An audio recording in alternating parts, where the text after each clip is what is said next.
بسم الله الرحمن الرحيم. الحمد لله رب العالمين، والصلاة والسلام على سيدنا محمد وعلى آله وصحبه أجمعين. طلبة وطالبات الصف الأول الثانوي للتمريض، السلام عليكم ورحمة الله وبركاته. مع الجزء الثاني أو الدرس الثاني من الفصل الرابع. طبعا النهاردة هيبقى درس صعب أو درس مهم جدا، لابد إن احنا نركز كده مع بعض إن شاء الله رب العالمين عشان نفهم الدرس ده، لأن أنا خدت وقت طويل في تحضير الدرس عشان خاطر إن أنا أفهمه كويس، وبالتالي أقدر إن أنا إن شاء الله أفهمه لك كويس بإذن الله رب العالمين، وإن شاء الله تستفيد من الفيديو ده بإذن الله. عاوزك كده تحضر معايا الكتاب، وإن شاء الله تراجع معايا الدرس اللي موجود عندك في الفصل الرابع. النهاردة هنشرح الإلكترولايت. الإلكترولايت طبعا زي ما قلنا المرة اللي فاتت عبارة عن المعادن والأملاح اللي موجودة في الجسم، ليها أسامي تانية وهي الكهارل أو الشوارد. يعني لما تشوف الترجمة بتاع الإلكترولايتس هتلاقي إن هي الكهارل والشوارد، ولكن احنا هنقول عليها إلكترولايتات أو الإلكترولايت. فقلنا إن هي المعادن والأملاح اللي موجودة في الجسم، والتي لها شحنة كهربائية، وتوجد في الدم والبول والأنسجة وسوائل الجسم الأخرى. طبعا سوائل الجسم الأخرى زي السائل النخاعي اللي هو موجود في الحبل الشوكي، زي السوائل اللي موجودة في المفاصل زي مفاصل الركبة، يعني السوائل اللي موجودة في الجسم. طبعا هنبدأ بقى بتعريف الإلكترولايت. It's a substance that will dissociate into ions when dissolved in water. هنا ده تعريف الإلكترولايت، عبارة عن مادة dissociate، هنا يعني بتتفكك، يعني المادة دي لما بتحطها في المية فبتتفكك لحاجة اسمها ايونز وهي الأيونات. فطبعا المادة دي لما بتتفكك الأيونات هنعرف إن في حاجة اسمها أيونات موجبة وأيونات سالبة. يبقى ده تعريف الإلكترولايت، إن هي عبارة عن مادة بتتفكك اللي هي dissociate into ions بأيونات when dissolved in water عندما تذوب في الماء. طب هنا بقى تاني حاجة بيقول لنا الأوريجنز يعني أصل المادة دي أو المادة دي جت منين اللي هي الإلكترولايت. بيقول لنا هنا الإلكترولايت are found in the form of inorganic salts. يعني هنا الإلكترولايت بتبقى موجودة على شكل أملاح غير عضوية اللي هي inorganic salts، أو بتبقى موجودة على شكل acids وهي الأحماض، أو تبقى موجودة على شكل بيزس وهي القواعد أو القلويات. هي كلمة بيز معناها قاعدة أو قلوي. هنعرف برضو يعني ايه بقى قاعدة وايه هي حمض وايه هي الأملاح.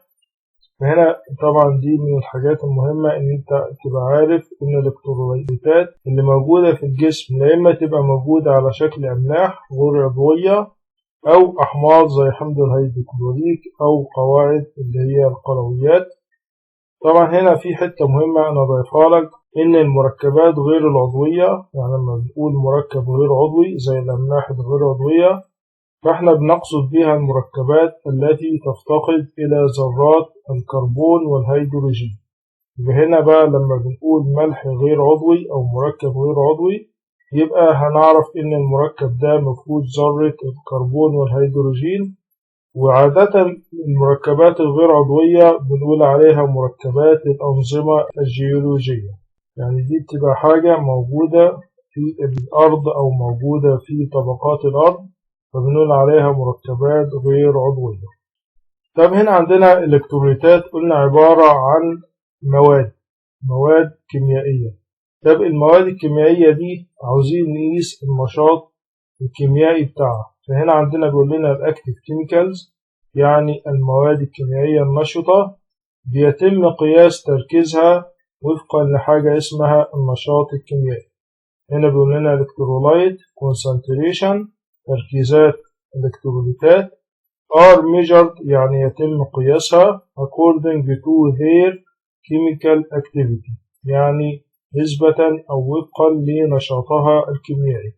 هنا الكيميكال اكتيفيتي النشاط الكيميائي ده عن طريقه بنقيس تركيز أي إلكترولايت and expressed as milli equivalents. يعني هنا بقى بيقول لنا إن يعني الوحدة القياس بتاع النشاط الكيميائي بتبقى بالملي المكافئ. الملي المكافئ اللي هي ملي equivalents اللي هي ايه الملي المكافئ.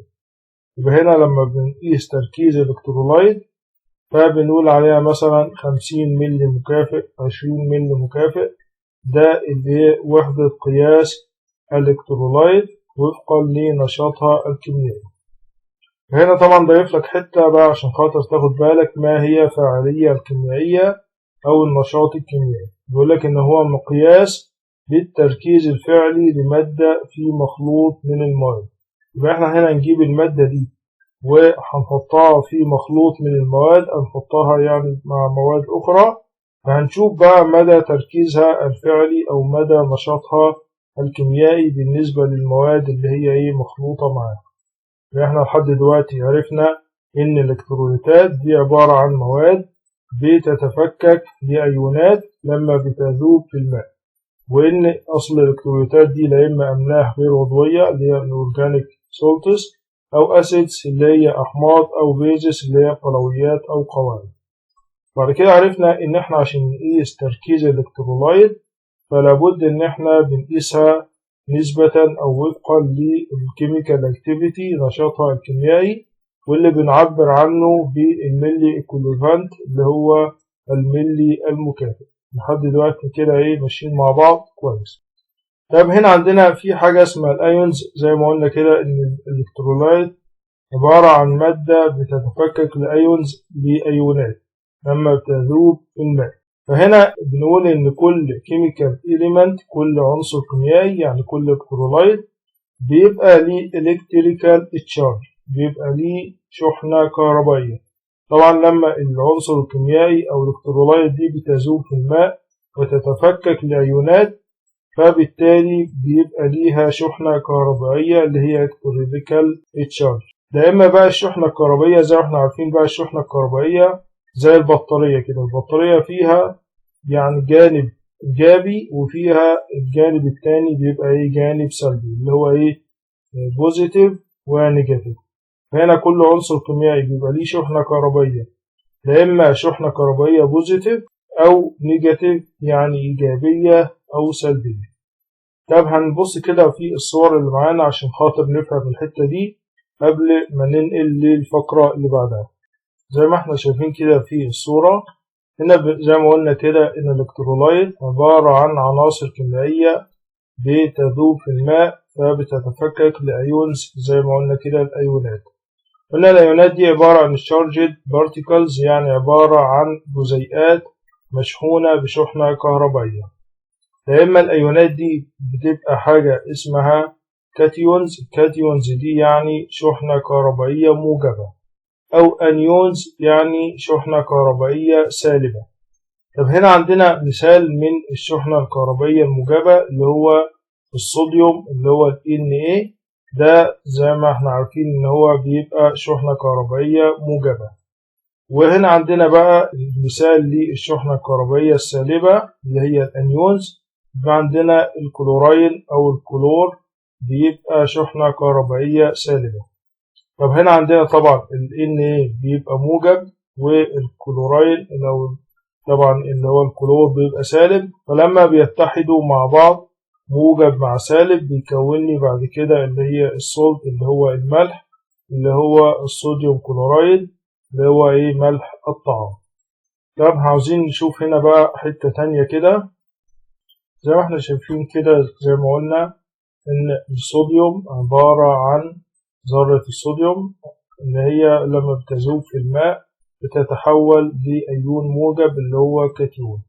فطبعا التحول ده بيجي نتيجة ان هي كانت الأول فيها 11 بروتون، وطبعا البروتون ده الشحنة الموجبة وموجودة داخل ذرة الصوديوم، وفيها 11 إلكترون، والإلكترون ده الجانب السلبي أو الشحنة السلبية.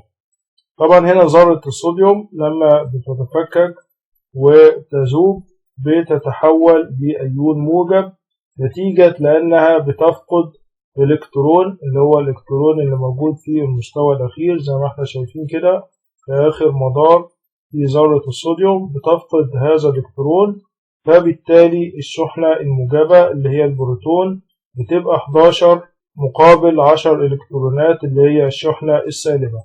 فلما طبعا بتزيد الشحنة الموجبة اللي هي البروتون فبالتالي بتتحول ذرة الصوديوم بتبقى كاتيون يعني أيون موجب. يبقى احنا كده عرفنا ليه الصوديوم بيبقى بلس 1 يعني موجب واحد، لأنه بيفقد إلكترون شحنة سالبة مقابل زيادة البروتونات بتبقى 11 بروتون، فبالتالي بيبقى الصوديوم أيون موجب يعني كاتيون. فبالتالي هنشوف بقى الناحية الثانية وهو ذرة الكلورايل اللي هو الكلور. هنا عدد الإلكترونات بيبقى 17 وعدد البروتونات بيبقى 17. فطبعا هنا عندنا يعني ده ذرة الكلور قبل ما بتتحلل وتتفكك، فبعد ما تتفكك بنلاقي إن الإلكترونات بقت 18 يعني اكتسب إلكترون زيادة، في مقابل إن البروتونات ثبتت عند 17. فبالتالي لما بيكتسب إلكترون يعني شحنة سالبة زيادة فبالتالي بيتحول لأنيون اللي هو زي ما قلنا بقى الأنيون اللي هو الأيون السالب.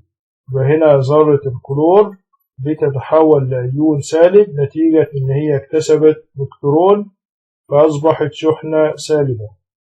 وزي ما قلنا كده إن في الأيونات بيبقى منها إيجابي ومنها سلبي.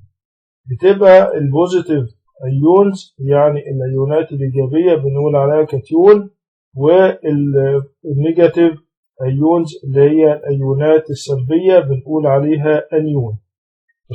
عشان كده يعني لازم نعرف بقى النقطة دي عشان يعني القطعة اللي بعدها أو الجملة اللي بعدها بتقول الانترا سيلولار إلكترولايت يعني الإلكتروليتات اللي موجودة داخل الخلايا. زي ما احنا عرفنا إن في سوائل موجودة داخل الخلايا، وداخل السوائل اللي موجودة داخل الخلايا دي بيبقى فيه إلكترولايت يعني أملاح ومعادن.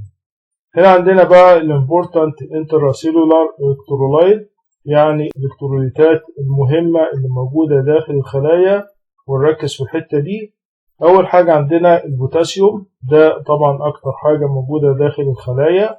وهنا المغنيسيوم، عنصر المغنيسيوم، والسلفات، طبعا هنا بقى السلفات اللي هي الكبريتات. وهنا الفوسفات، عنصر الفوسفات.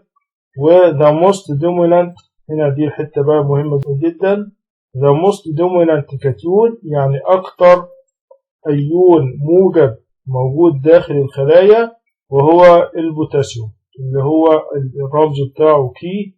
فهنا أكتر يعني كاتيون يعني أيون موجب داخل الخلايا وهو البوتاسيوم. طبعا الناحية الثانية the most dominant أنيون يعني أكتر أيون سالب اللي هو بنقول عليه أنيون وهو الفوسفات. نركز في الحتة دي، أكتر كاتيون يعني أيون موجب داخل الخلايا وهو البوتاسيوم، والأكتر أنيون يعني أيون سالب وهو الفوسفات. لكن بالنسبة بقى للإكسترا سيلولار إلكترولايت، هنا دي بقى الإلكتروليتات اللي موجودة خارج الخلية. هنا زي ما قلنا في الأول اللي داخل الخلية، وهنا دي تاني حاجة الإكسترا سيلولار إلكترولايت إلكتروليتات خارج الخلية.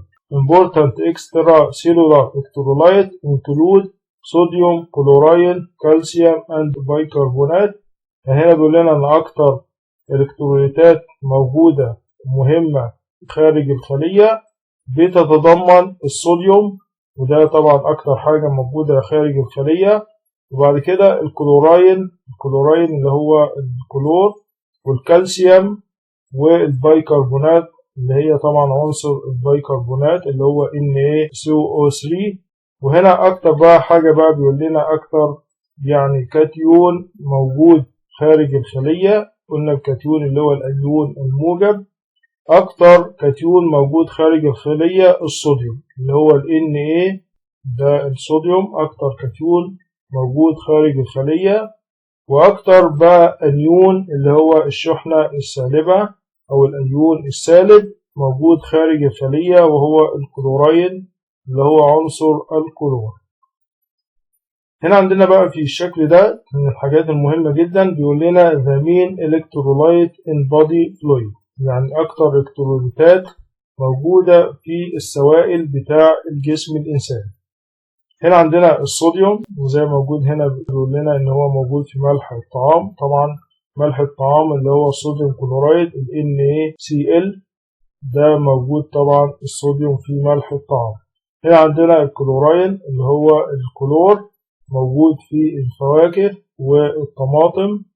وهنا عندنا المغنيسيوم موجود في الخضروات، والكالسيوم طبعا الكالسيوم في منتجات زي البيض واللبن والجبنة والحاجات دي، المنتجات الحيوانية أو المنتجات النباتية. وهنا عندنا البوتاسيوم أكتر حاجة، وهو الفاكهة بتاع الموز. فاكهة الموز أكتر حاجة فيها بوتاسيوم اللي هو رمزه كي. طيب إيه بقى فايدة الإلكترولايت أو الأملاح والمعادن اللي موجودة في الجسم؟ عندنا أول حاجة بالانس فلويد إن يور بادي، يعني بتعمل على توازن السوائل في جسمك. زي ما نعرف إن الصوديوم والكلوراين من أكتر الحاجات اللي هي يعني ممكن تحبس السوائل أو إن هي تساعد الجسم على إخراج السوائل، فبالتالي بتساعد على توازن السوائل في جسمك.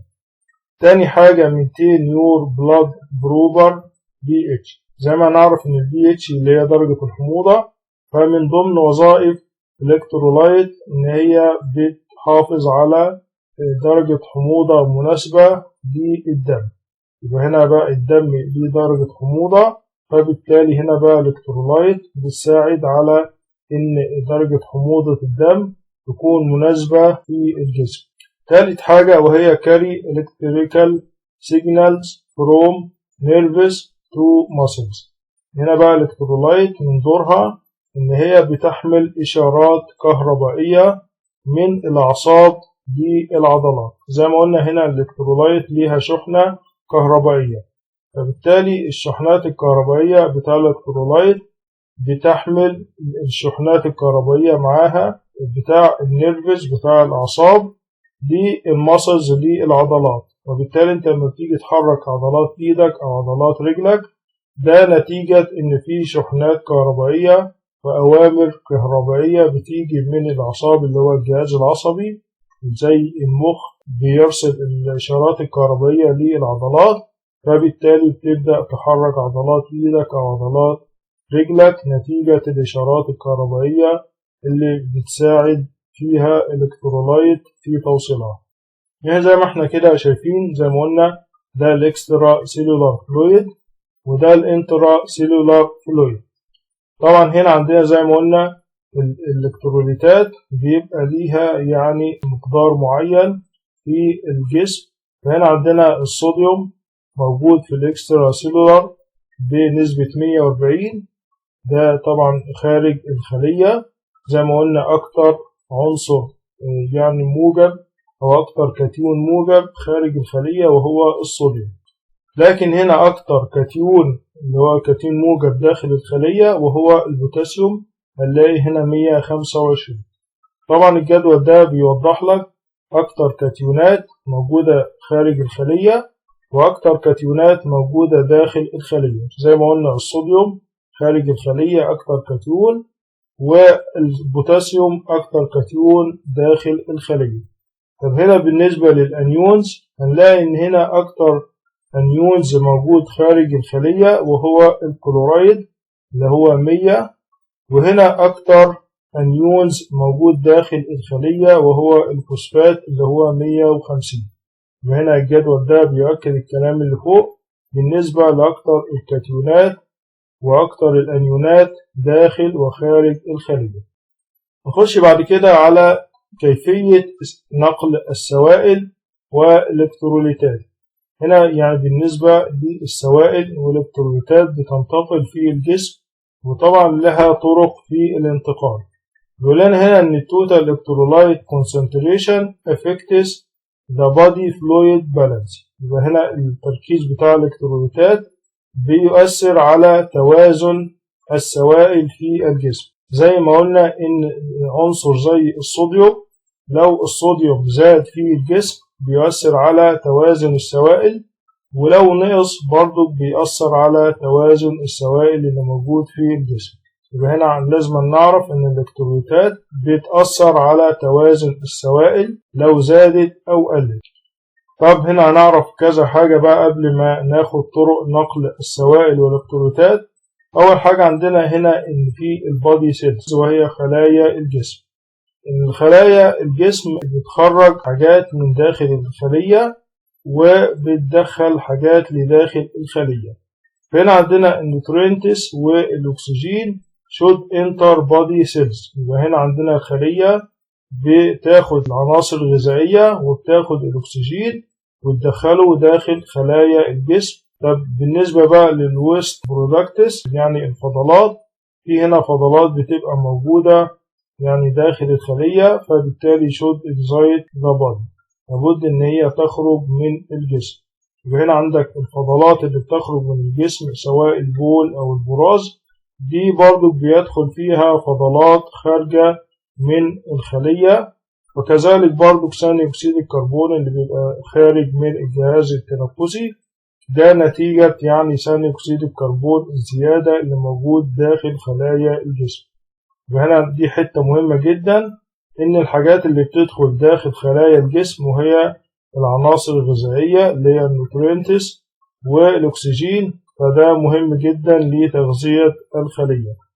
بالنسبة للويست برودكتس اللي هي الفضلات اللي موجودة داخل الخلية، دي بتتخلص منها الخلية وبتخرج خارج جسم الإنسان نهائيا. هندخل بقى على حاجة تانية. عندنا هنا حاجة اللي اسمها السيل ممبرين. الخلية دي عاملة زي البيت كده، البيت بيبقى ليه حيطان من الخارج أو ليه سور من الخارج وهي السيل ممبرين. فهنا عندنا السيل ممبرين اللي هو غشاء الخلية، ده بيفصل اللي جوه الخلية عن اللي خارج الخلية. هنا بنقول إن السيل ممبرين separate the intracellular environment from the extracellular environment. يبقى هنا غشاء الخلية بيفصل البيئة اللي داخل الخلية أو العناصر اللي موجودة داخل الخلية عن البيئة أو العناصر اللي موجودة خارج الخلية. يبقى عامل زي السور أو عامل زي الحيطان اللي بتفصل البيت من الداخل عن البيت من الخارج.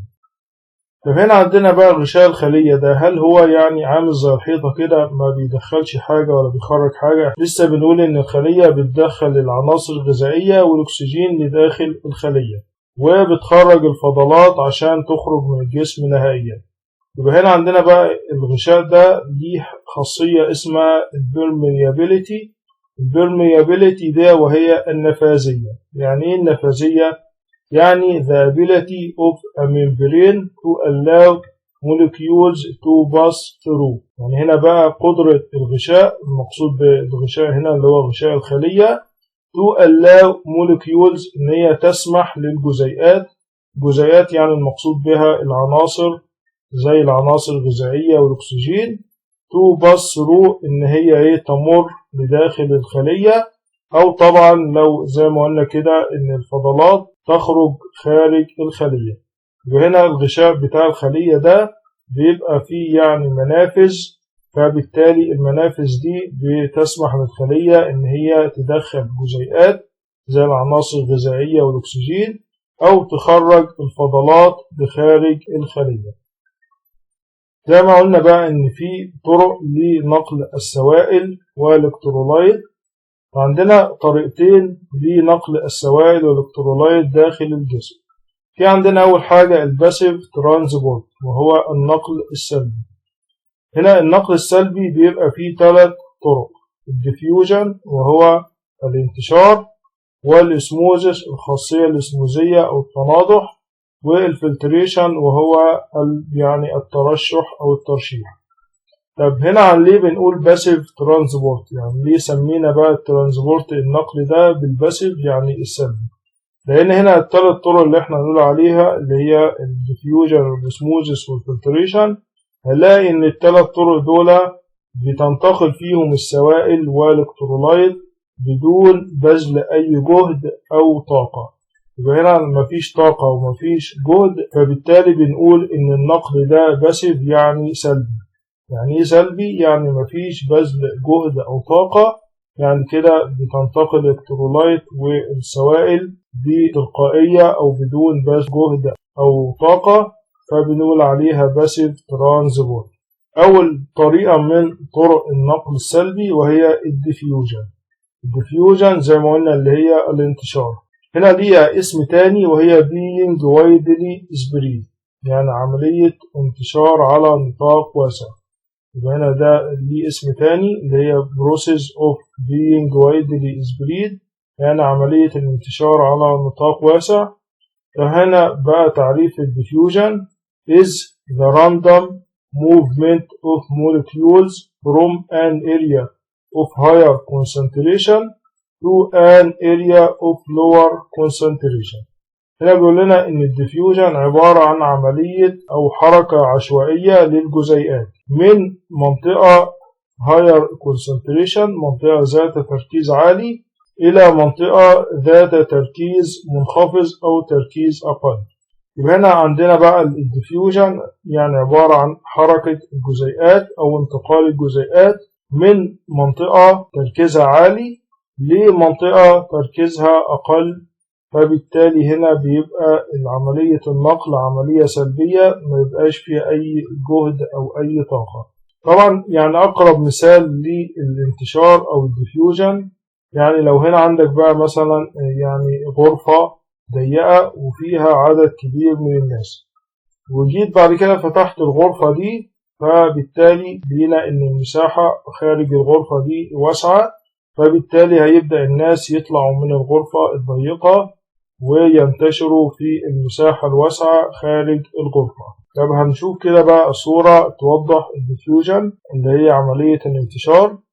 زي ما شايفين كده في الصورة قدامنا، ده الديفيوجن عبارة عن انتقال زي ما قلنا كده أو حركة الموليكيولز الجزيئات من الهاي كونسنتريشن من منطقة ذات تركيز عالي للو كونسنتريشن منطقة ذات تركيز أقل.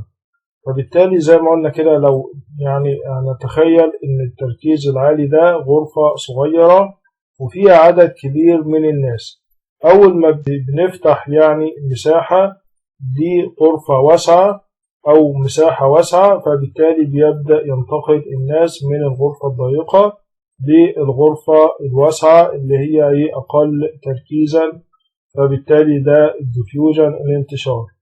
أو يعني هنقول على سبيل المثال لو أنت فتحت الحنفية، فطبعا تركيز المية داخل الحنفية بيبقى عالي، فبالتالي المية بتنتشر خارج الحنفية دي المنطقة اللي هي تركيزها أقل.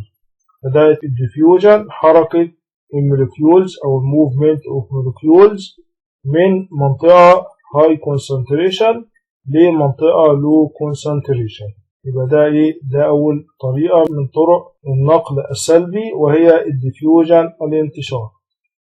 تاني بقى طريقة وهي الاسموزس. طبعا الاسموزس يمكن خدتوها في الإعدادي ودرستوها قبل كده، وهي الخاصية الاسموزية أو بنقول عليها التناضح. طبعا بتحصل كتير في النباتات. هنا الاسموزس is the diffusion of a pure solvent such as water across a semi-stable membrane in a response to a concentration gradient in situations where the molecules of a higher concentration are non-divisible. يعني هنا بيقول لنا بقى إن عملية التناضح أو الخاصية الأسموزية اللي هي الاسموزس ده عبارة عن انتشار مذيب نقي. يعني ايه مذيب نقي؟ يعني سائل ممكن تذوب فيه الكتروليتات. فهنا عندنا المذيب النقي زي الماء. هنا الماء بينتشر أو بيتحرك عبر غشاء نصف منفذ. يبقى هنا بقى زي ما قلنا إن غشاء الخلية بيبقى نصف منفذ، ده السيمي بيرميابل اللي هو الغشاء النصف المنفذ، ده طبعا بيتحرك من خلاله الماء استجابة لتدرج التركيز. يبقى هنا بقى زي ما نعرف ليه بيتحرك المية، بيتحرك من منطقة بيبقى فيها الكترولايت تركيزها أقل لمنطقة بيبقى فيها الإلكترولايت تركيزها عالي، زي ما قلنا زي ما مكتوب عندك هنا في الحالات التي تكون فيها الجزيئات ذات التركيز الأعلى وغير قابلة للانتشار.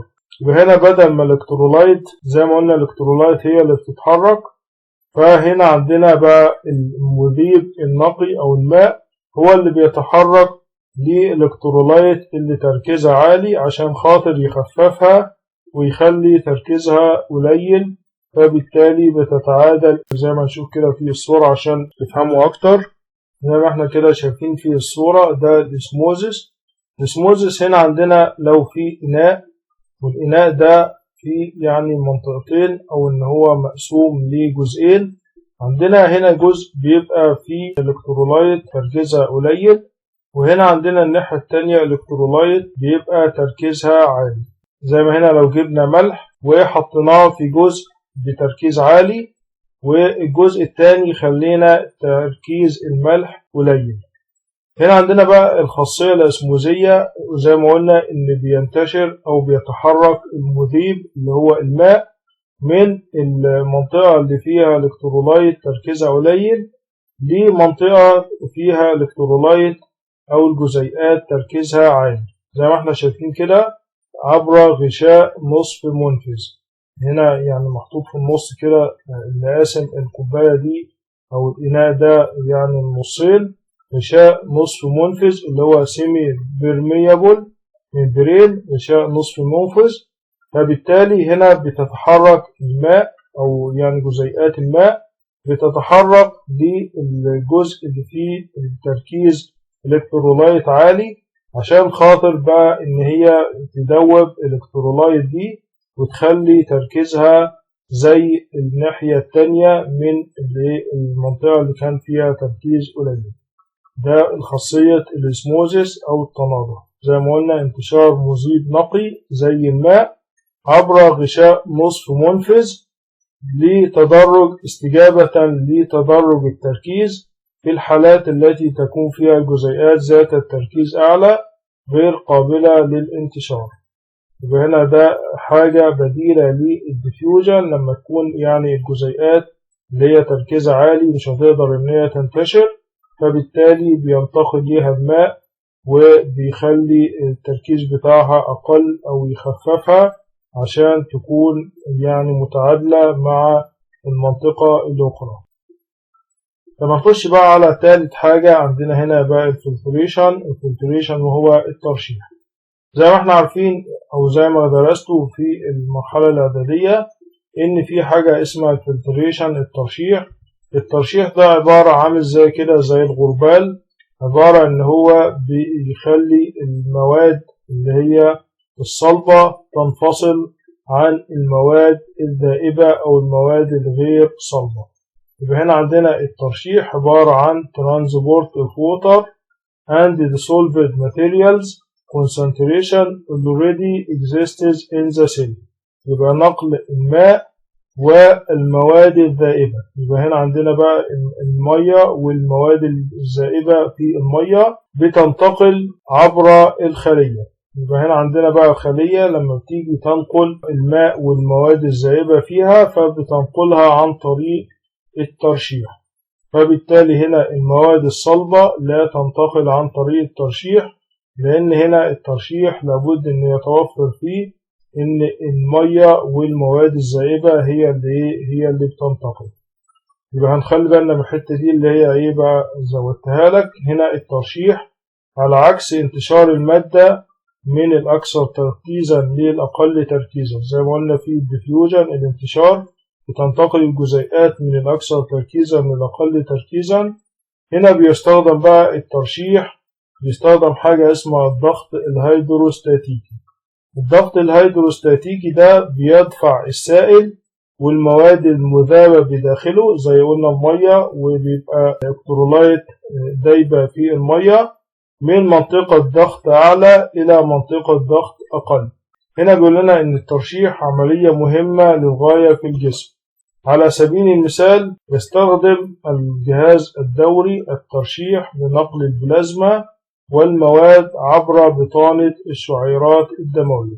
وهنا عندنا بقى القلب اللي هو الجهاز الدوري بيضغط البلازما وينقلها وبعض المواد عبر بطانة الشعيرات الدموية إلى الأنسجة المحيطة. يبقى هنا الشعيرات الدموية بتخرج البلازما وبعض المواد المغذية منها للأنسجة المحيطة عن طريق الترشيح وتزويد الخلايا بالعناصر الغذائية. أيضا يوفر ضغط الترشيح في الكلى آلية لإزالة النفايات من مجرى الدم. طبعا عملية الترشيح دي بتحصل في الكلى، إن هنا الكلى بترشح يعني بيدخل لها الدم، فبالتالي بتشيل النفايات وبعد كده بترجع الدم تاني بيكون نقي من الفضلات ونقي من النفايات، وبعد كده تتخلص الكلى من النفايات عن طريق البول. وهنا بقى عملية الترشيح مهمة جدا في الجسم.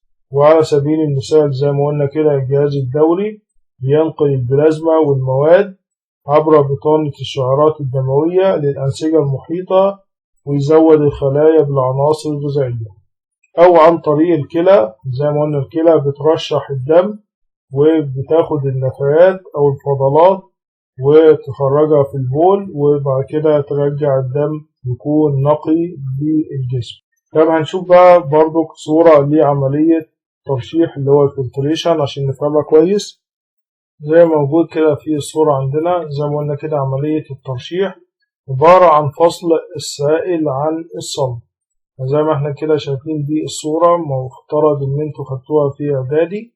واحنا جبنا هنا سائل وفيه مواد صلبة وحطينا السائل اللي فيه مواد صلبة ده في قمع، والقمع ده فيه ورقة اسمها ورقة ترشيح. ورقة الترشيح ده بتعمل ان هي عاملة زي الغربال كده، بتنزل السائل وبتخلي المواد الصلبة يعني موجودة في القمع، أو يعني بتفصل المواد الصلبة عن السائل. فبالتالي دي عملية الترشيح. زي ما نشوف بقى في الصورة دي، ده طبعا حاجة برضو بتوضح لو هنا داخل سائل ومواد صلبة فبتدخل على عملية الترشيح بنلاقي إن في مولكيولز فلترد أوت، يعني في جزيئات بتتفلتر يعني بتترشح، وبعد كده بتخرج بقى الناحية التانية يعني المواد الصلبة بعد ما بيتم ترشيح أو فصل جزيئات معينة. زي ما قلنا الموضوع ده بيحصل في الكلى، إن هنا عندنا حاجة في الكلى اسمها الجرانيولز. الجرانيولز دي بتبقى موجودة في الكلى، بتبقى عاملة زي الغربال كده، بتفلتر الدم وتخرج منه الفضلات واللي بتخرج في البول، وبعد كده الدم بيرجع يعني يتحرك في الجسم يكون نقي من الفضلات والمواد السامة. فدي وظيفة الكلى عن طريق الترشيح، بتقدر إن هي تنقي الدم. وهنا الترشيح عبارة عن نقل تركيز الماء والمواد المذابة أو المواد الذائبة الموجودة بالفعل في الخلية. طيب ده بالنسبة للنقل السلبي زي ما قلنا كده الديفيوجن والاسموزيس والفلتريشن، دي 3 طرق في الباسيف ترانسبورت النقل السلبي. عندنا هنا بقى النوع الثاني وهو الاكتيف ترانسبورت النقل النشط. في النقل السلبي قلنا سميناه ليه سلبي لان بيبقى مفيش طاقة او مفيش جهد بيتم بذله لنقل السوائل والالكترولايت.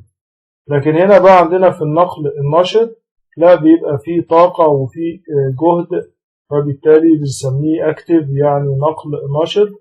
هنا عشان كده بيقول لنا الاكتيف ترانسبورت ميكانيزم require specific enzyme and energy expenditure in the form of adenosine triphosphate. يبقى هنا عندنا في النقل النشط بيتطلب انزيمات معينة and energy، ويبقى فيه موجود طاقة عشان خاطر بقى تنتقل السوائل والالكترولايت. طب الطاقة أو الإنزيمات دي بتبقى عبارة عن بتبقى عبارة عن أدونسين ترايفوسفات. الأدونسين ترايفوسفات دي عبارة عن بروتينات. طب زي ما نشوف كده في الصورة، طبعا هنا زي ما قلنا كده الديفيوجن اللي هي الانتشار اللي هو النقل السلبي، وعندنا حاجة اسمها الفاسيليتيتد ديفيوجن اللي هو الانتشار الميسر. يعني ايه الانتشار الميسر؟ لما بحثت عنها عرفت ان الانتشار الميسر ده عبارة عن نقل سلبي، ولكن بيتطلب نوع معين من البروتينات بتنقل الموليكيولز الجزيئات معاها بدون برضك بذل جهد من داخل لخارج الخلية أو من خارج لداخل الخلية. طب هنا عندنا بقى في الأكتيف ترانسبورت عبارة عن برضك بيبقى فيه انزيمات أو بروتينات معينة اللي هي ال ATP اللي هي أدينوسين تراي فوسفات. البروتينات أو الانزيمات دي بتحمل الموليكيولز من منطقة ذات تركيز قليل لمنطقة ذات تركيز عالي. فده الفرق بقى بين النقل السلبي والنقل النشط. قلنا في النقل السلبي بيبقى من تركيز عالي لتركيز قليل زي في الديفيوجن. احنا شايفين كده في الديفيوجن من تركيز عالي لتركيز قليل.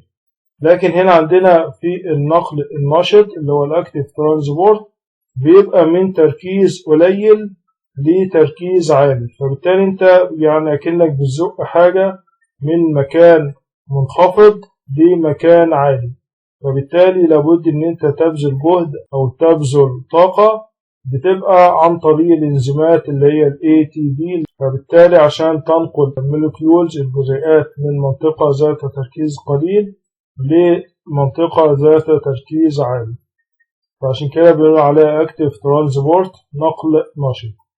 طيب هنشوف بقى كده فيديو يوضح لنا النقل النشط والنقل السلبي عشان نفهمه كويس قبل ما ننتقل للجزئية اللي بعدها. زي ما موجود كده في الفيديو بيقول لنا ان في نوعان من النقل الخلوي، النقل النشط اللي هو الاكتيف والنقل السلبي اللي هو الباسيف. بيقول لنا هنا بقى ان الباسيف ترانسبورت اللي هو النقل السلبي لا يحتاج لطاقة كيميائية اللي هو no added energy. هنا في النقل السلبي لا يحتاج لطاقة كيميائية، ولكن هنا في الاكتيف بيحتاج لطاقة اللي هي added energy required. بعد كده بيقول لنا بقى أول حاجة هنا النقل النشط يحرك المادة ضد تدرج تركيزها من تركيز قليل لتركيز عالي، فبالتالي بيحتاج لطاقة. وهذا عكس النقل السلبي. النقل السلبي زي ما قلنا بننقل الجزيئات أو المادة من تركيز عالي لتركيز قليل، فبالتالي ما بنحتاجش طاقة. هنا طبعا في النقل النشط بيحتاج لحاجة اسمها ATP اللي هي الأدينوزين ثلاثي الفوسفات. ده اللي هي عبارة عن جزيئات طاقة أو عبارة عن إنزيمات أو بروتينات معينة بتنقل المواد أو الجزيئات في النقل النشط.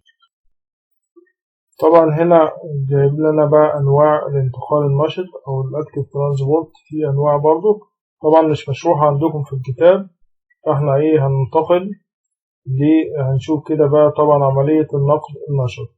هنا عملية النقل النشط زي ما قلنا من تركيز قليل لتركيز عالي. يعني زي عندنا هنا الصوديوم، زي ما قلنا ان الصوديوم تركيزه عالي خارج الخلية، فاحنا عايزين نخلي تركيزه يفضل خارج الخلية عالي، فبالتالي بنبدأ ننقل الصوديوم ايضا من داخل الخلية لخارج الخلية. بالرغم ان الصوديوم تركيزه عالي خارج الخلية، فعشان خاطر نحافظ على تركيزه العالي ده برضو بننقل الصوديوم من داخل الخلية اللي هي تركيزها قليل. وزي ما احنا شايفين كده ننتقل الصوديوم من داخل الخلية اللي هي تركيزها قليل لخارج الخلية. ده طبعا عكس البوتاسيوم. البوتاسيوم بيبقى كتير داخل الخلية، ولكن عشان نحافظ على ان البوتاسيوم يبقى كتير برضو داخل الخلية، فبالتالي برضو بندخل بوتاسيوم لداخل الخلية. وهنا مضخة الصوديوم والبوتاسيوم دي بتخلي التركيز بتاع الصوديوم برضو زي ما هو خارج الخلية يكون عالي، فبالتالي بتنقل البوتاسيوم من داخل الخلية. والعكس بقى بتخلي البوتاسيوم تركيزه عالي داخل الخلية، فبتنقل البوتاسيوم لداخل الخلية بالرغم ان التركيزات من تركيزات قليلة لتركيزات عالية. هنا يطرد الكثير من الصوديوم إلى الخارج وإدخال الكثير من البوتاسيوم إلى الداخل طوال الوقت، يعني من تركيز قليل لتركيز عالي. ده النقل النشط. طب بالنسبة بقى للباسيف ترانسبورت، النقل السلبي، فهنا زي ما قلنا كده إن الذرات أو المواد بتحتاج لطريق تعبر من خلاله لداخل وخارج الحاجز اللي هو الغشاء بتاع الخلية. هنا بعض المواد بتعدي وبعض المواد ما بتعديش، عشان كده بنقول إن الغشاء ده نصف نافذ. نصف نافذ يعني إن في مواد بتعدي ومواد ما بتعديش أو لا تعبر لداخل أو خارج الخلية. زي ما هنشوف كده إن في طريقتين أساسيتين للنقل السلبي. هنا طبعا أول طريقة وهي الديفيوجن. زي ما قلنا في الديفيوجن إن بتنتقل الموليكيولز اللي هي الجزيئات من منطقة ذات تركيز عالي لمنطقة ذات تركيز قليل. زي ما احنا نشوف كده إن دي منطقة تركيزها عالي ودي منطقة تركيزها قليل. كأنك انت لو جوه أسانسير وأسانسير مزدحم أو أسانسير في ناس كتيرة وبدأت تفتح الأسانسير، هتلاقي الناس تبدأ تنتشر من داخل الأسانسير اللي هو تركيزه عالي لخارج الأسانسير اللي تركيزه قليل. زي ما احنا نشوف كده إن العناصر هتبدأ تتحرك أو الجزيئات هتبدأ تتحرك. زي ما احنا شايفين كده عشان خاطر يحصل توازن، فبتنتقل المواد من منطقة ذات تركيز عالي لمنطقة ذات تركيز قليل. يبقى هنا عندنا زي ما قلنا كده دي بقى الطرق بتاع النقل السلبي اللي هي الديفيوجن والاسموزس والفلتريشن والنقل النشط اللي بيحتاج لطاقة. نخش بقى على جزئية تانية وهي fluid volume disturbance، وهي الاضطرابات اللي ممكن تحصل في الحجم السوائل في جسم الإنسان. وهنا بقى different fluid volume disturbance that may affect an individual، الاضطرابات المختلفة في حجم السوائل التي قد تصيب الفرد. يبقى هنا أي حد ممكن تجيله. طيب هنتعرف بقى على الاضطرابات اللي ممكن تحصل في حجم السوائل. عندنا لإما السوائل دي يحصل فيها نقص أو يحصل فيها زيادة. طب أول حاجة عندنا هنا بقى في النقص اللي بنقول عليها الفلويد فوليوم ديفيسيت أور هايبوفوليميا، يعني نقص حجم السوائل أو نقص حجم الدم. بين كلمة فلويد فوليوم ديفيسيت اللي هي نقص حجم السوائل، وكلمة هايبوفوليميا اللي هي نقص حجم الدم. كلمة إيميا دي اللي هي الدم. إذا كلمة إيميا لما نلاقيها في مقطع معناها الدم. هنا هايبو معناها انخفاض، وفول معناها اللي هي فوليوم اللي هي الحجم، وإيميا اللي هو اللي هو الدم. يبقى هايبوفوليميا اللي هو نقص حجم الدم. occurs when the loss of extracellular fluid اللي هو اختصارها ECF volume exceed the intake of fluid. هنا بقى لو النقص في حجم السوائل اللي خارج الخلية اللي هي اختصارها ECF extracellular fluid، لو السوائل دي النقص فيها تعدى أو تجاوز الداخل من الفلويد، الداخل من السوائل. يعني هنا الإنسان ما بيشربش مية كويس أو إن هو ما خدش سوائل كويس، فبالتالي هنا بقى بيحصل فقدان لحجم السوائل خارج الخلية، فبالتالي بيحصل بقى في جسم الإنسان نقص حجم السوائل أو نقص حجم الدم. طيب الكلام ده بيحصل إمتى؟ على سبيل المثال لو مثلا حد صايم يعني فترة طويلة وما تصحرش كويس أو ما شربش كويس، فبالتالي هنا بقى السوائل اللي موجودة خارج الخلية بيتم فيها لص، بيحصل فيها فقد أو يحصل فيها نقصان. برضك على سبيل المثال لو قلنا إن شخص حصل له ترجيع، يعني رجع كتير، أو إن هو يعني حصل له نزيف شديد، فبالتالي هنا بقى الفقدان حجم السوائل بيتعدى تناول السوائل. التاني نوع بقى من الاضطرابات وهي الفلويد فوليوم اكسس اور هايبر فوليميا، يعني هنا بقى زيادة حجم السوائل أو زيادة حجم الدم أو فرط حجم الدم. refers to an isotonic fluid expansion of the ECF caused by the abnormal retention of water and sodium in approximately the same proportions in which they normally exist in the ECF. هنا بقى زيادة حجم السوائل بيحصل امتى؟ لو هنا حصل بقى توسع لحجم السوائل خارج الخلايا. يبقى هنا بقى السوائل اللي خارج الخلية ما حصلهاش فقد، لا بالعكس ده حصل لها ايه؟ ان الحجم بتاعها زاد نتيجة بقى الاحتفاظ غير الطبيعي للماء والصوديوم. لو الإنسان مثلا شرب مية أو شرب حاجة فيها صوديوم، يعني فيها زي ملح الطعام بنسبة كبيرة، فبالتالي هنا بقى السوائل اللي خارج الخلية بتبدأ إن هي ايه؟ تزيد. وطبعا هنا عندنا بقى الاحتفاظ غير الطبيعي للماء والصوديوم بنفس النسب التي توجد بها عادة في السوائل خارج الخلية. هنا عندنا الصوديوم، زي ما احنا عارفين الصوديوم أكبر كاتيون أو أكبر يعني أيون موجب موجود خارج الخلية. لو هنا الصوديوم زاد بنسبة كبيرة فبالتالي بيحصل بقى إن السوائل بتزيد خارج الخلية، فبالتالي بيحصل زيادة حجم السوائل. هنا زي ما احنا شايفين كده في الصورة، هنا الاضطرابات اللي بتحصل في توازن الإلكترولايت ده، طبعا لو حصل اضطرابات في الإلكترولايت بتأثر على أجزاء من الجسم. طبعا كل عنصر زي الصوديوم والبوتاسيوم والكالسيوم والمغنيسيوم، كل عنصر لو حصل فيه اضطرابات بيأثر على الجسم بطريقة معينة. طبعا مش مطلوب منك تعرف كل الحاجات دي، يعني انت ممكن ان انت ايه بالقراءة فقط، ولكن عندنا هنا على سبيل المثال مثلا ان هنا الصوديوم لو زاد فممكن يأثر على كاردياك، على القلب، وبيعمل حاجة اسمها تاكي كارديا، يعني زيادة في نبضات القلب، وممكن يزود البلاد بريشر اللي هو ضغط الدم. ده على سبيل المثال. عندنا هنا على سبيل المثال البوتاسيوم لو زاد ممكن يعمل حاجة اسمها abdominal cramps اللي هي يعني زي تشنجات في البطن، وممكن يعمل أوليجيوريا يعني ايه؟ ان البول بيقل ونسبة الخارج من البول بتقل بسبب زيادة البوتاسيوم.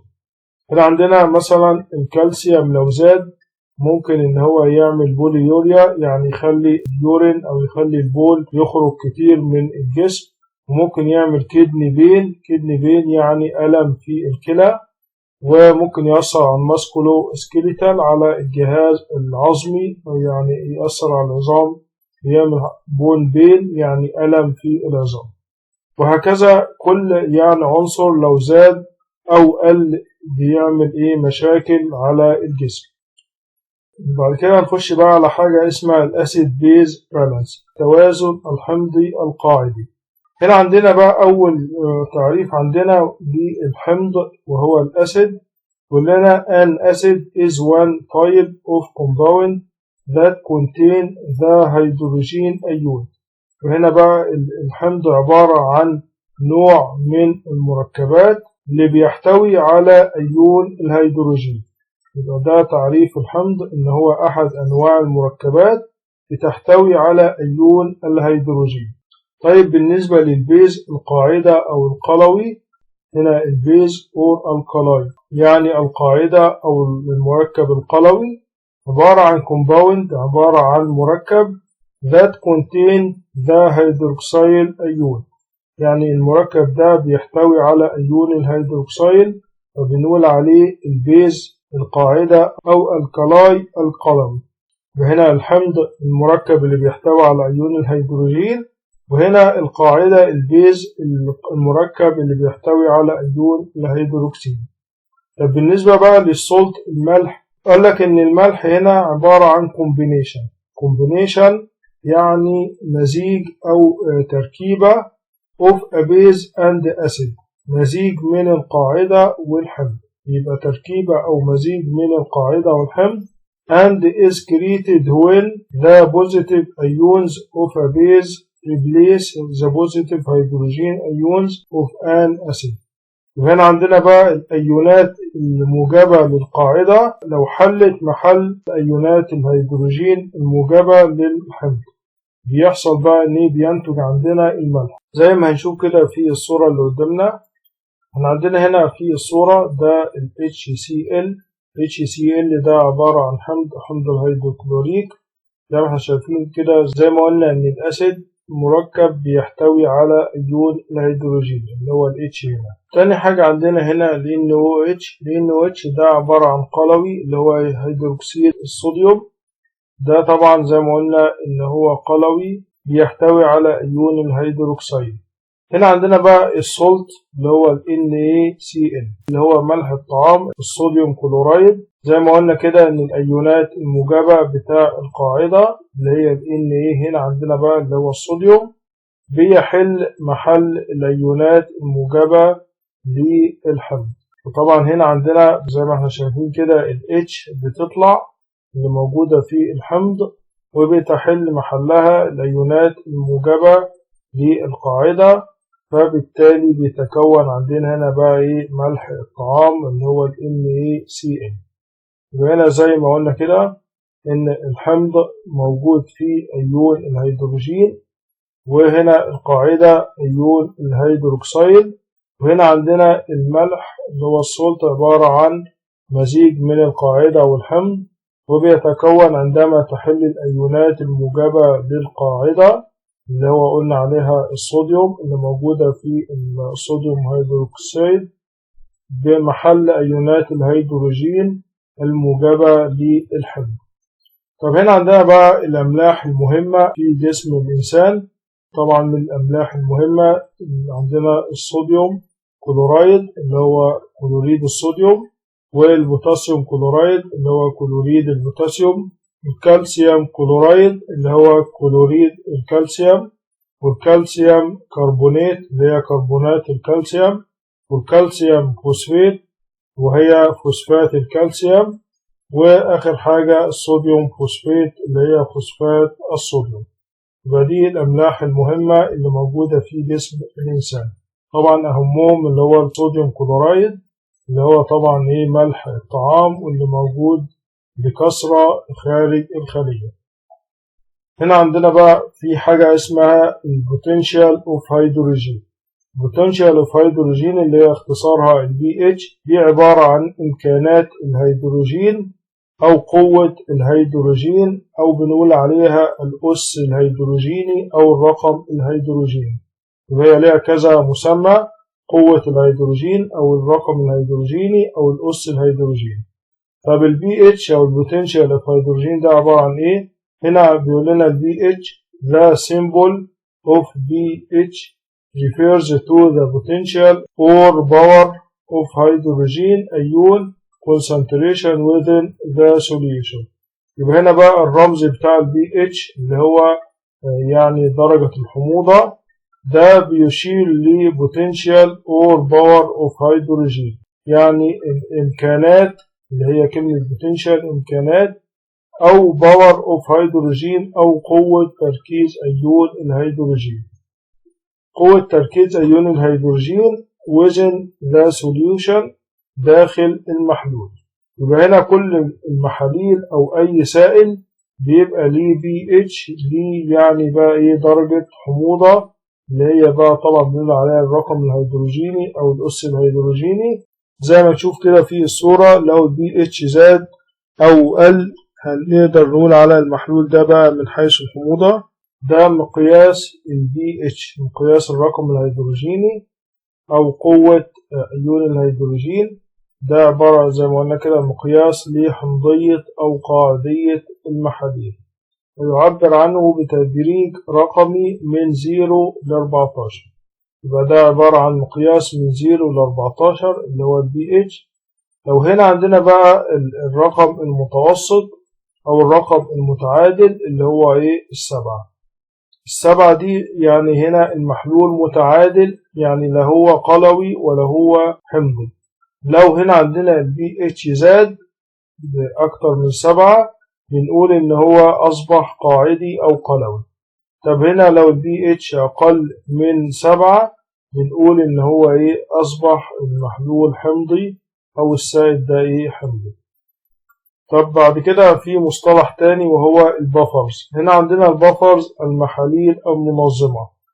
هنا عندنا إن البفرز عبارة عن chemical system set up to resist changes particularly in hydrogen ion levels. يبقى هنا بقى البفرز المحاليل المنظمة دي عبارة عن أنظمة كيميائية بيتم إعدادها لمقاومة التغييرات خاصة في مستويات أيونات الهيدروجين. عبارة عن إن إحنا بنجيب البفرز المحاليل المنظمة وبنضيفها للسائل عشان نقدر نتحكم في الحموضة أو القلوية بتاعته.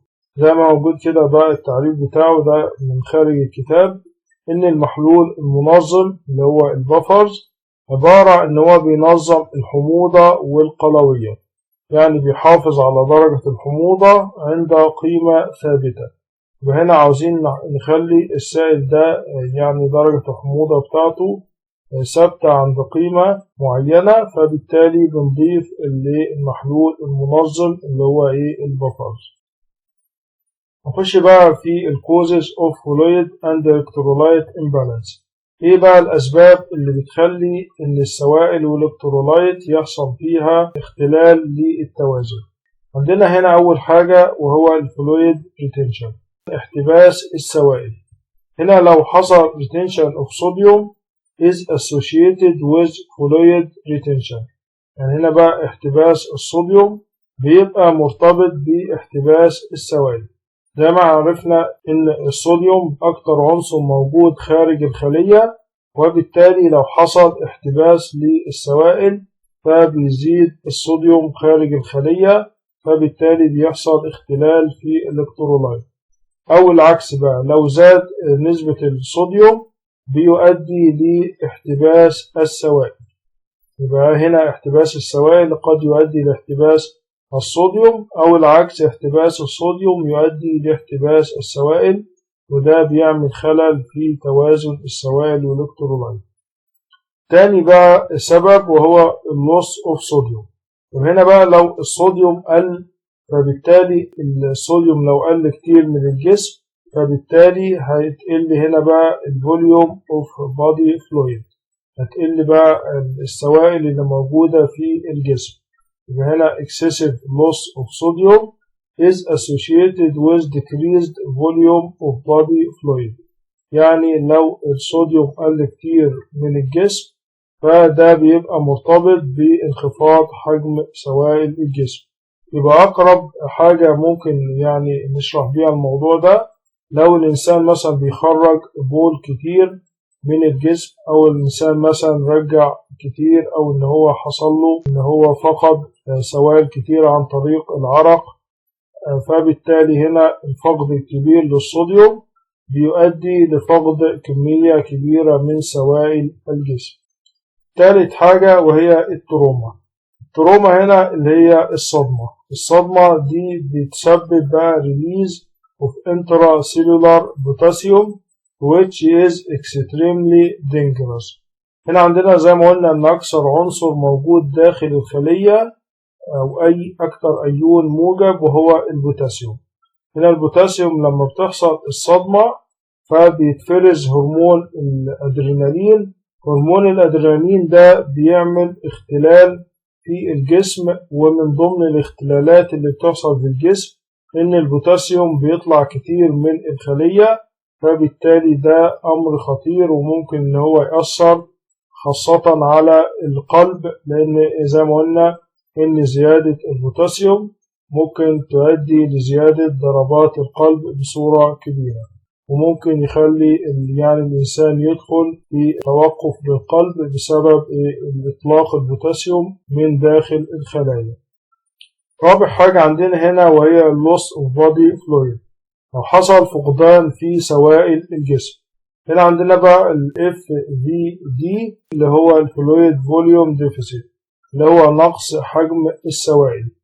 ده results from loss of body fluid and occurs more rapidly when coupled with decreased fluid intake.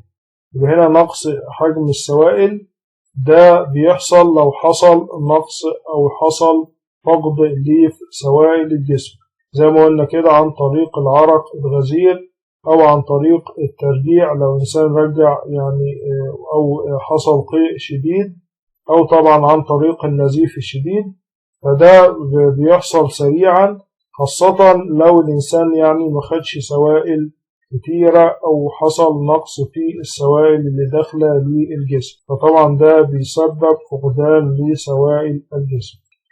خامس حاجة هنا عندنا الفلويد اوفرلود. هنا بقى العكس بيحصل، إن السوائل اللي داخل الجسم بيحصل فيها زيادة كبيرة. Fluid volume excess may be related to a simple fluid overload or diminished function of the homeostatic mechanisms responsible for regulating fluid balance. هنا حجم السوائل لما بيزيد بيبقى مرتبط بزيادة بسيطة في حجم السوائل. يعني هنا بقى لو الجسم يعني حصل بقى ان هو حجز نسبة كبيرة من السوائل، فبالتالي بيحصل ان حجم السوائل بيبقى زيادة. او لو هنا في انخفاض في وظيفة آليات التوازن المسؤولة عن تنظيم توازن السوائل. زي هنا لو عندنا بقى الكلى، حصل ان الكلى فيها مشاكل، زي ما عرفنا ان الكلى بتفلتر الدم وتخرج البول اللي هو بيبقى فيه الفضلات. فهنا الكلى لو حصل فيها مشكلة وما حصلش ان البول خرج بنسبة كبيرة من الجسم، فبالتالي بيحصل ان الجسم بيزيد فيه كمية السوائل اللي ممكن تبقى في صورة تورم. يعني تلاقي الإنسان اللي هو عنده مشكلة في الكلى بيبقى عنده تورمات بسبب زيادة حجم السوائل. سادس حاجة وهي low or high electrolyte intake. يعني هنا بقى لو في انخفاض أو ارتفاع كمية الإلكترولايت المأخوذة. يعني هنا ده خاصة بقى بيحصل في الدايت، بيحصل في الوجبات الغذائية اللي ممكن يبقى فيها لو، بيبقى فيها انخفاض or excessive in electrolyte.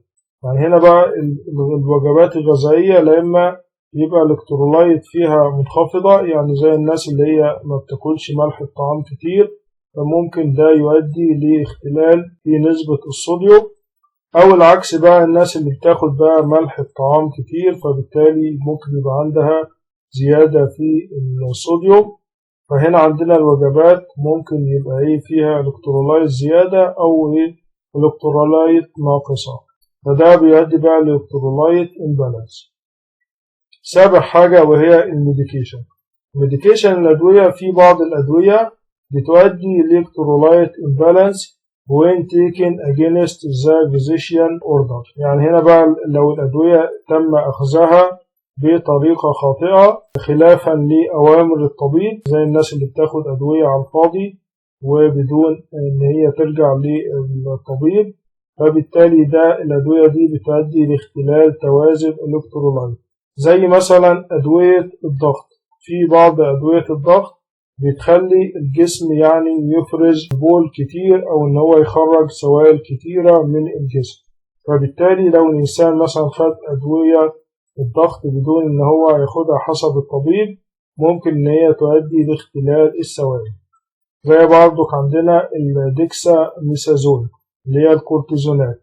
في ناس بتاخد كورتيزونات كتير، والكورتيزونات دي بتخلي الجسم يحتفظ بالمية، وبالتالي إن هي بتعمل يعني بيقولك الكورتيزونات دي من أسباب إن الجسم يعني بيحصل فيه تورمات أو تكون مية داخل الجسم. فهنا عندنا بعض الأدوية لو تم أخذها بطريقة خاطئة بتؤدي لاختلال توازن الإلكترولايتات والسوائل داخل الجسم. نخش بقى في النيرسينج انترفنشن. النيرسينج انترفنشن وهو التدخل التمريضي. هنا عندنا أول حاجة وهي intake and output. The nurse should monitor for fluid intake and output at least every 8 hours or even hourly. يعني هنا بقى يجب على الممرضة إن هي تلاحظ ال I and O. I and O اللي هي اختصار intake and output. يعني تلاحظ أو تراقب السوائل الداخلة والخارجة، يعني الإنسان بيشرب قد إيه ويعني بياخد سوائل قد إيه وبيخرج سوائل قد إيه زي ما قلنا كده عن طريق اليورين، عن طريق البول والعرق والحاجات دي at least every 8 hours، يعني كل 8 ساعات على الأقل، or even hourly أو حتى كل ساعة. يبقى هنا عندنا في بعض الأقسام في المستشفى بتكتب السوائل الداخلة والخارجة كل 8 ساعات، وفي أقسام زي أقسام الرعاية المركزة ممكن تسجل السوائل الداخلة والخارجة كل ساعة. تاني حاجة عندنا وهي الديلي ويت. الديلي ويت يعني إن أنت توزن المريض كل يوم، طبعا عشان تلاحظ لو المريض ده اكتسب وزن فبالتالي هنا بيبقى فيه زيادة في السوائل، أو لو فقد وزن فبالتالي هنا في السوائل فيها نقص، فأنت بتوزن المريض اللي هو الديلي ويت، بتوزن المريض كل يوم. assess the patient weight daily يعني قم بتقييم وزن المريض يوميا. ثالث حاجة الفيتال ساينز. الفيتال ساينز وهي العلامات الحيوية، طبعا ان انت بتقيس الضغط والحرارة والنبض وطبعا التنفس، ده كله بيبقى مؤشر للتوازن السوائل والالكترولايت داخل الجسم. زي ما قلنا كده ان الصوديوم لو زاد ممكن ان هو يؤدي للتاكيكارديا لزيادة ضربات القلب، أو إن هو قد يؤدي لارتفاع ضغط الدم. فبالتالي هنا أنت بتقيس العلامات الحيوية عشان تشوف توازن الإلكترولايت اللي هي الإلكتروليتات داخل الجسم. رابع حاجة وهي الفيزيكال إكزام. الفيزيكال إكزام اللي هو الفحص البدني. The physical exam is needed to reinforce other data about a fluid or electrolyte imbalance. وهنا أنت بتعمل فحص بدني عشان تأكد البيانات الأخرى حول عدم توازن السوائل أو الإلكترولايت. يعني أنت هنا عندك لو أنت قست النبض بتاع المريض فلقيت يعني إن ضربات قلبه سريعة، ممكن إن أنت يبقى كده عنده زيادة في الصوديوم، فبتبدأ تعمل فحص بدني، ممكن تلاقي فيه تورمات أو تلاقي إن مثلا المريض فيه علامات أخرى على جسمه بتؤكد إن ضربات قلبه سريعة. بعد كده رقم 5 مونيتور ترجر. هنا بقى بنشوف مرونة السكين، مرونة الجلد والطنج، بنشوف اللسان، لأن ده بيبقى انديكيتورز، بيبقى مؤشر على حالة السوائل اللي موجودة عند المريض. لأن طبعا هنا عندنا المريض لو نسبة السوائل قليلة في جسمه هنبدأ نلاقي إن الجلد يعني فيه شحوب، أو نلاقي إن المرونة بتاع الجلد قليلة، فبالتالي بنعرف إن المريض هنا السوائل بتاعته قليلة. برضو اللسان، يعني هنا المريض لو السوائل بتاعته قليلة هنلاقي إن لون اللسان غير طبيعي، فبالتالي هنا حالة السوائل داخل الجسم المريض تبقى ظاهرة على الجلد، على السكين والطنج اللي هو اللسان. رقم 6 اليورين كونسنتريشن اللي هو تركيز البول. هنشوف بقى اليورين سامبل، هنشوف عينة بول عشان خاطر نبدأ نفحصها عشان نشوف تركيز البول. طبعا في بعض الحالات بنلاقي ان لون البول بيتغير لو في مشكلة في الالكترولايت اللي هي الالكتروليتات داخل الجسم. فهنا عندنا بقى تحليل عينة البول، او ان احنا بنفحص تركيز البول عشان نشوف لو في اي اختلال في الالكترولايت داخل الجسم. يعني لو لقينا الصوديوم نازل كتير في البول عن طريق تحليل البول، فبالتالي ده بيبقى مؤشر لحالات مرضية معينة. رقم 7 ندي بقى oral and parenteral fluid، يعني هندي بقى سوائل عن طريق الفم، يعني هنخلي المريض يشرب مية كتير ونديله عصاير كتير عن طريق الفم، أو إن إحنا بقى بنديله سوائل عن طريق البارنترال. هنا البارنترال عن طريق الحقن اللي هي المحاليل اللي بنركبها في الكانولا، نديها عن طريق الوريد، وعشان خاطر بقى إن إحنا to correct the deficit عشان إن احنا نصحح لو في أي نقص في السوائل. يعني هنا المريض لو عنده نقص في السوائل فبنديله سوائل كتير عن طريق الفم وعن طريق الحقن. رقم 8 Oral Rehydration Solution. في عندنا بقى كده محاليل اسمها Oral Rehydration Solution اللي هي محاليل معالجة الجفاف عن طريق الفم. طبعا المحاليل دي أكتر حاجة بنديها للأطفال اللي هم عندهم جفاف. دي عبارة عن محاليل Provide Fluid Glucose and Electrolyte، يعني بتوفر السوائل وبتوفر الجلوكوز اللي هو السكر والإلكترولايت اللي هي الأملاح والمعادن in concentration that are easily absorbed، يعني بتركيزات يسهل امتصاصها. وبالتالي أكتر الناس بتاخد المحاليل دي اللي هي الأطفال، عبارة عن يعني زي كده بودرة بنحللها في مية وبنخلي الطفل يشربها، وبالتالي المحاليل دي بتوفر الجلوكوز وبتوفر الأملاح والمعادن عشان نعوض الجفاف اللي موجود عند الطفل. رقم 9 Central Nervous System Change. هنا عندنا بقى في النقطة دي بنلاحظ لو في أي تغيرات في الجهاز العصبي المركزي. زي ما قلنا إن في بعض العناصر زي الصوديوم والبوتاسيوم لو زادت أو قلت في الجسم بتحصل تغيرات في الجهاز العصبي المركزي. بيقول لنا هنا the nurse must be alert for central nervous system change، يعني على الممرضة إن هي تلاحظ لو في أي تغيرات في الجهاز العصبي. زي إيه بقى؟ زي هنا الليثارجي اللي هو الخمول، يعني إن الشخص يبقى حاسس بالخمول وحاسس إن هو ما عندوش نشاط، اللي هو طبعا يعني بيبقى نتيجة لنقص بعض العناصر الكيميائية أو الأملاح والمعادن، فبتسبب حالة الخمول. إيه اللي ممكن يحصل تاني؟ ممكن يحصل سيزورز اللي هي النوبات الصرع. طبعا في بعض العناصر زي البوتاسيوم لو زاد ممكن يعمل نوبات صرع. وهنا عندنا الكونفيوجن اللي هو الكونفيوجن، يعني إن درجة الوعي بتبقى غير طبيعية، بيبقى الشخص حاسس بأن هو غير واعي بصورة كاملة. وهنا عندنا الماسل تويتشنج اللي هو ارتعاش العضلات. زي ما قلنا كده برضو زيادة البوتاسيوم ممكن يؤدي لبون بين اللي هي ألم في العظام، أو إن هو يؤدي لمشاكل في العضلات زي الماسل تويتشنج اللي هي ارتعاش العضلات. آخر حاجة الدايت وهو النظام الغذائي. هنا عندنا في النظام الغذائي the nurse must encourage intake of electrolytes that are deficient or restrict intake if the electrolyte level are excessive.